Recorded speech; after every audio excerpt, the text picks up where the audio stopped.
Hey y'all, Billy from Perma Pastures Farm. Exciting day. Every single time we come out here and do a harvest, it's an exciting day no matter what.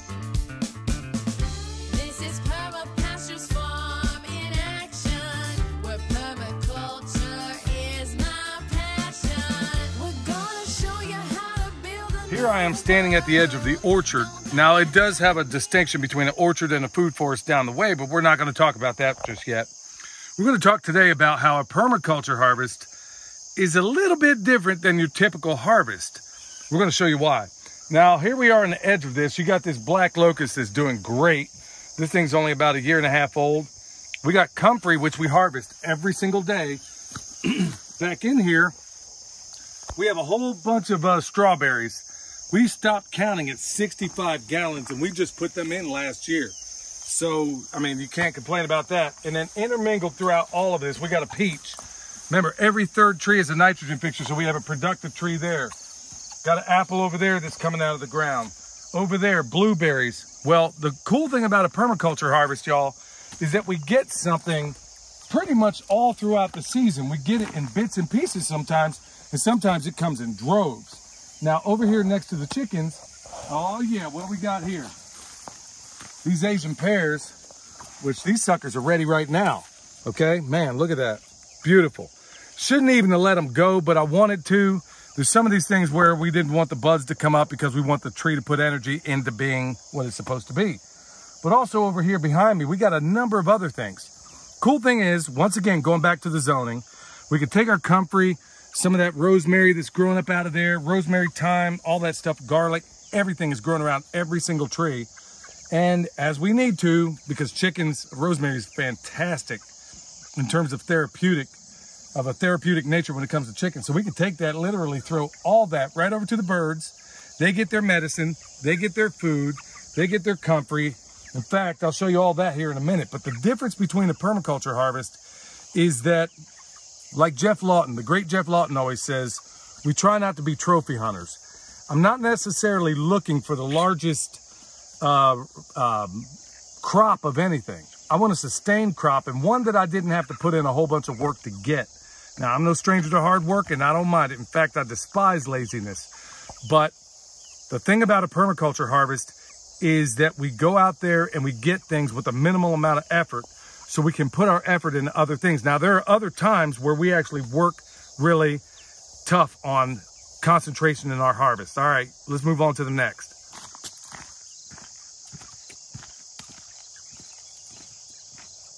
That's what I'm talking about, y'all. 2 more.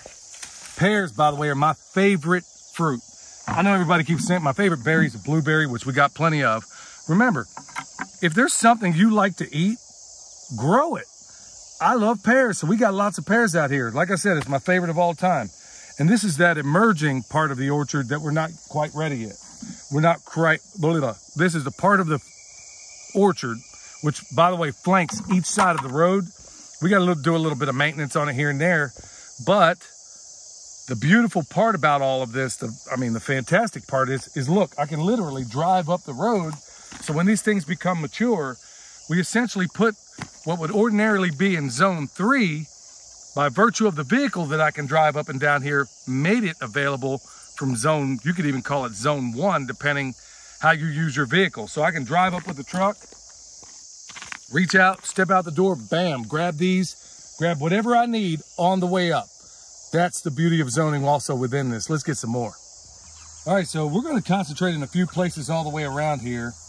And, this place is teeming with every activity imaginable. Some of it good, some of it not so good. And part of that, in fact, all of that, has to do with our neglect.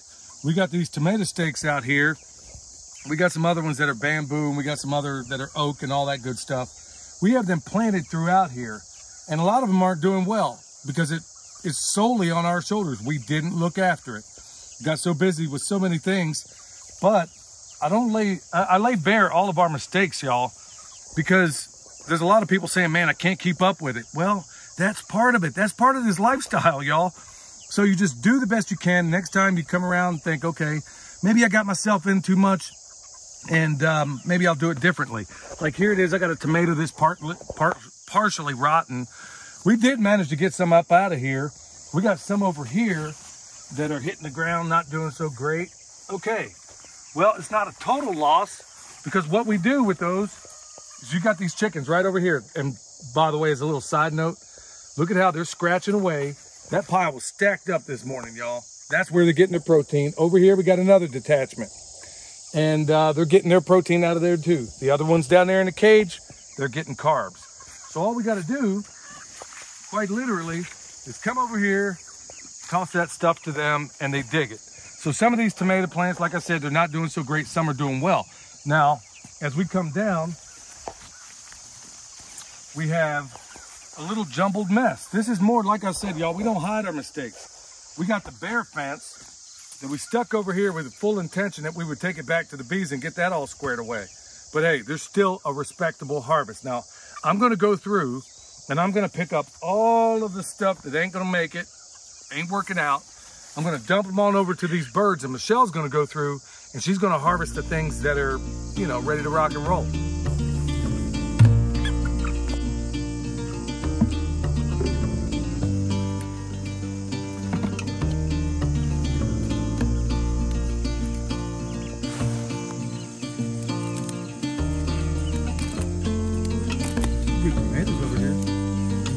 All right, this is a raspberry bush we planted this spring actually, and it's already producing. It's the yellow fall gold variety, and it looks like it's already producing a few raspberries. All right, here's your birthday present. Well, I can't think of anything better. Okay, this rotten one, we can kind of get out of there, but we can go ahead and Milk Boy, you're not even gonna get that one. We'll put it in the bad bucket. Nobody, Dad doesn't want anybody to know, but today's Dad's birthday. Just like the little Happy birthday, Dad. Thank you, thank you, thank you. But I already got, everybody's asking, what do you want to do for your birthday? What do you, look, I have everything I want. The merciful Lord I serve is giving me everything I want, and it's all behind that camera, up at the house, right here. I almost pointed to Milk Boy. but I got everything I want, honestly, y'all. I don't need anything else. I live the life I want. I'm meeting some of the best people I've ever met in my life. Good Lord has answered all our prayers. So honestly, my birthday wish is abundance for pretty much everybody out there watching this. So, okay, let's move on to the real stuff. So thank you very much. I'm going to have my present right now. Are they the best raspberries you ever had? They are. They are. I'm telling you. No, they're not. Gee, how did I know you were going to say that? I'm not a big fan of sour. And any store-bought raspberries, y'all, are sour. That's why I've never been a big fan of them. They're always sour to me. There's like, you know, they picked them when they were like that tall and did something to them. Okay, now we're down at the bottom. Over here represents the food forest area. No, boy, quit. So we're going to go down to the hugel mound. That very mound that we planted a while ago, just scattered seeds out there, did a few things. Really didn't expect much, because typically when you're this early in a hugel mound, it's robbing all the nitrogen. You don't get much out of it. But good Lord's blessed us once again. Let's go down and take a look. All right, y'all. Well, this is the mound. I know it's pretty tough to see, and I'm going to try not to make too much of a habit of walking on top of it, but I will, just to kind of give you perspective. Now, remember, there's a couple of things going on with this mound. We got a little love pond on the bottom here, which also provides something of a microclimate. Also, the specific heat of water helps. Not only is that a natural barrier, if anybody thinks they're just going to ride around this thing and come up, well, here you are in a narrow choke point. But that's another video altogether concerning tactics on a homestead, which is probably a book I ought to write. But Michelle, tell them what they got in here. I mean, none of this we expected. There's this right over here is some horseradish. We've got some celery in here that Billy just threw seeds out and it grew, but it's a little past the point. We'll probably just harvest it and throw it to the chickens, because it's at the bitter stage. So we probably won't eat any of that. Now the way we're going to harvest that, we're just going to take the rice knife and chop it off, keep the right. Okay, so we'll leave everything else in there. We're not going to just rip everything out. So there's some peppers up here.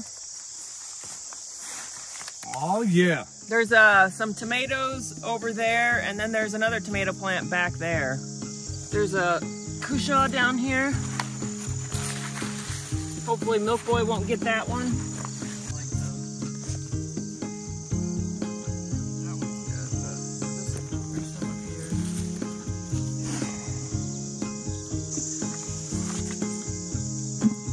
we hit this thing with everything in the kitchen sink. And it's pretty awesome because I kind of let nature decide what it wanted to thrive. Got more horseradish over here. Look at that. Bam. Got tomatoes growing right next to it. It doesn't have to be in perfect order. It doesn't have to be lines and rows. I mean, any driver by would look at this outside of the stakes and think, okay, well, it's just, you know, a clump of whatever. But that's for, you know, additional reasons outside of just we're growing food out of here. And at the same time, it can be a tactical reason. So how cool is that? All right. Well, here we are in this area where it's basically the instant garden. If you go back and watch that video, this was yet another example where we've taken ground. It was absolutely played out because there's still a fair amount of that around here. And one of the fastest ways to build soil in our experience is basically using Jeff Lawton's instant garden, or you could even call it sheet mulching. Now, just to give you a little background, if you haven't seen that video, this ground was as hard as Thor's hammer. And we're counting on the worms and the wildlife in the soil to do all the work for us. So we got some potatoes down here that are long past, yet again, we neglected it, long past when they should have been brought up. So we're gonna basically get down in here, see what we got, if anything. All right, y'all, here's where we pulled up some of those tomatoes. I mean, this ground was nasty. Honey, what does it look like now? Well, it's actually loose. I mean, it's pretty loose compared to what it was. And it was also, there was also like a ton of blackberry through here. So it was just all thistles too. Right, so what's gonna happen with this method? Not only do you get a harvest, may not be the most robust harvest in the world, but just like everything you see behind us, it was all played out, gummed out soil that they had thrown every chemical you can imagine down in here. Worm killer, you couldn't find a worm to save your life, and the soil was nasty. So what we did, we started off with an instant garden, got a harvest out of it, turned back around and replaced it with an orchard the following time, and this worked out great. Cabbage. Okay, so we got a cabbage over here. Same sort of thing, y'all.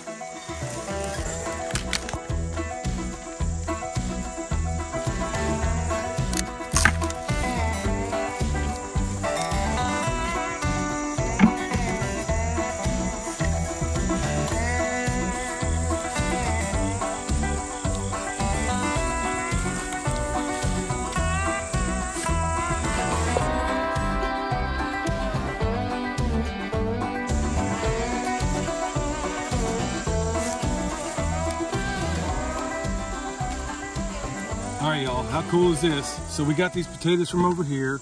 She's getting jalapenos, and look, there's some potatoes we missed. We'll get to that in a minute. But also on the edge of this is jalapenos. What else we got coming up through here? There's some peppers over here. They're not quite ready yet. That one there looks pretty doggone big. Well, they're yellow or orange peppers. They're not green peppers. And then there's just some jalapeno plants. Now, she's already got a ton of these jalapenos now. I'll eat them on everything. They're not so blazing hot that you can't eat them. So you're pickling some of them right now, or no, fermenting? Fermenting them, yeah. Yeah, she's fermenting it. Some of them I took fresh, put them on something I was eating just yesterday, and they're fantastic. I mean, the flavor, the arrow. I love peppers anyway because the aromatic nature of them. I just love that smell. But my goodness, I'll make stuffed peppers. I'll do all kinds of stuff. Good problem to have. So, with this said, I know we got some things over here to harvest, and then we're going to show how this all comes together. But folks, I would be missing the boat if I didn't explain what just happened here, okay? We got a potato harvest out of here at the same time because we sheet mulched. If you go back and watch that video, all we did was hit it with a broad fork, throw down some cardboard, put some straw on top of it, put our starts in there, and look at what happened. I mean, this is ground that I don't even need the potato fork to get into. That's how much the worms did for us. They've exchanged the soil. Now, even though we got a harvest out of it, we've also, at the same time, prepared this soil to now become an orchard. When we come back in the fall, late fall, maybe even in the winter, and start planting our fruit trees, it's ready to rock and roll because there were thorns and thistles, and now we have ground that is absolutely perfectly developed, and the worms did all of the work for us. We did very little, wouldn't you agree? So that's what we've done all up and down here. We had the pigs go through first, and then, you know, we just work with it. So like I said, like I always say, you move one step towards nature, nature's going to come back to you 10 more. So how cool is that? Let's move on to the next one. All right, So check this out, y'all. Tromboncinos coming out the wazoo. They're growing all up and down. Greenhouses over there. Now think about where this started, y'all. We got about, what, 5 seeds originally? You got them from Beth Doherty. Yep. And 5 seeds, and now to the point where I mean, that was years back. And we've given so many seeds away, it'll make your head spin. And like I said, go check out, I keep saying it, there's probably, excuse me, 4 or 5 videos at this point where I recommended checking out and buying the Independent Farmstead. Also, check out their website. Fantastic people, fantastic information. And it's kind of cool from a permaculture perspective to take what they're doing and overlaying it with what Jeff Lawton's doing. Folks, we're really not doing all that. The stuff we're doing, I guess you couldn't really call anything original. We're just cutting and pasting what we think are the best parts of some of these geniuses that have provided really, really, really good solutions. So also I want to point out that everything that you've seen us harvest has been literally right off the side of the road. That's how we situated everything in permaculture. That's how we roll, right? Mm-hmm. Okay, so we'll go ahead and grab these, move on to the next thing.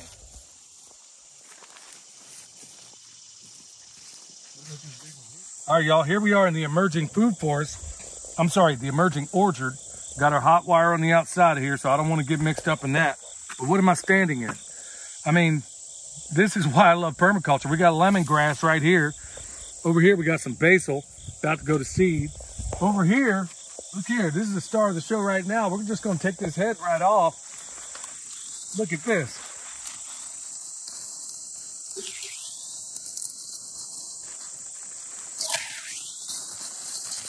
Look at that.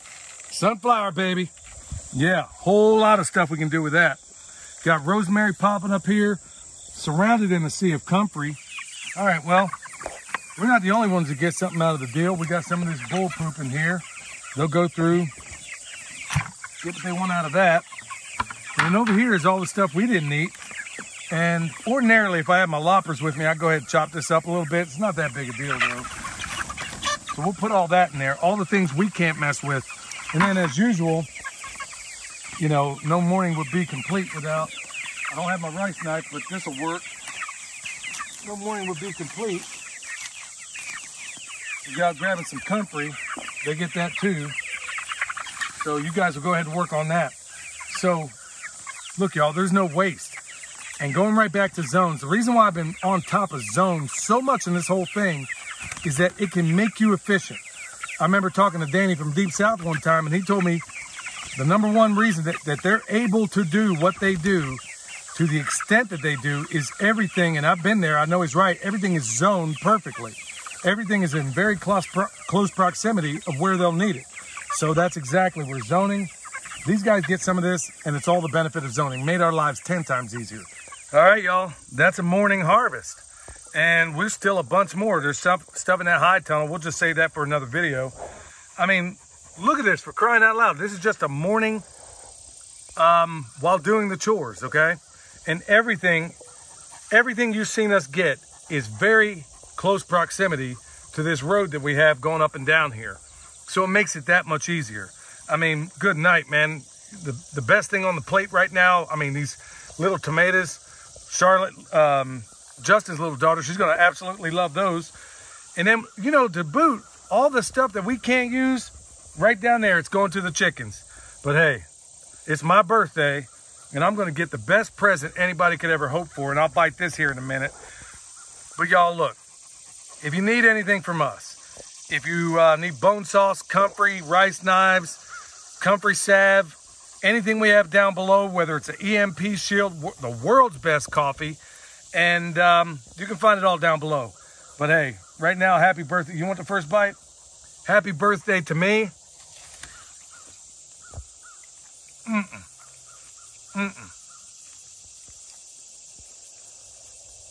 Let them look your face. Look at that. I mean, it's absolutely dripping. And pears ain't exactly known to be that way. I mean, this is magnificent. You want to buy it? I'm not sharing it with him. Go hunt up another snake. All right, y'all. That's a permaculture harvest. We got plenty of grub here, and we'll be getting it for a while. All right, y'all. Till next time, this is Billy, Michelle, and Milk Boy.